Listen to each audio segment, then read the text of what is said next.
Lancé en 2014, le C4 Cactus est une caricature de ce qu'on appelle un crossover, c'est-à-dire un mélange des genres, ici entre berline, monospace et SUV. Depuis son lancement, la gamme a légèrement évolué puisque le HDI 92 a disparu du catalogue, Euro 6 oblige, et il ne reste qu'un diesel au programme, le Blue HDI 100. Celui-ci est proposé avec une boîte manuelle et depuis peu avec la boîte ETG6 à simple embrayage piloté. Dommage, ce n'est pas encore le AT6, la vraie boîte automatique à convertisseur dont on sait qu'elle arrivera sur le C4 Cactus, mais à une date encore indéterminée. A l'intérieur, pas de changement à l'avant, où on retrouve la planche de bord relativement bien présentée, l'écran central tactile ou encore l'accoudoir central qui donne l'illusion d'une banquette au lieu de siège individuel. Cette pseudo-banquette n'est disponible qu'avec la boîte pilotée dont le levier est remplacé par des touches et des palettes au volant. A l'arrière, la grosse nouveauté vient de la banquette rabattable désormais en 2 tiers 1 tiers alors qu'elle était monobloc auparavant. Attention, il s'agit quand même d'une option à 100€, seulement disponible à partir de la finition fil.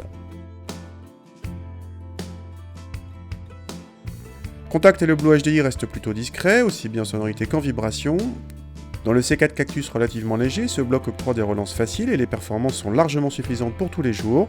La boîte pilotée occasionne toujours de gros trous à l'accélération et fait perdre 1 seconde sur le 0 à 100. Mais elle gêne moins en conduite coulée et le rampage facilite les manœuvres. Le C4 Cactus reste très agréable pour sa partie châssis avec un dynamisme presque inattendu profitant de la légèreté de la voiture, associé à un très bon confort général.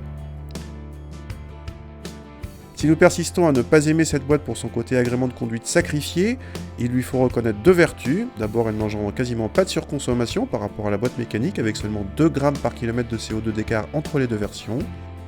Ensuite, le surcoût à l'achat reste raisonnable puisque limité à 800€.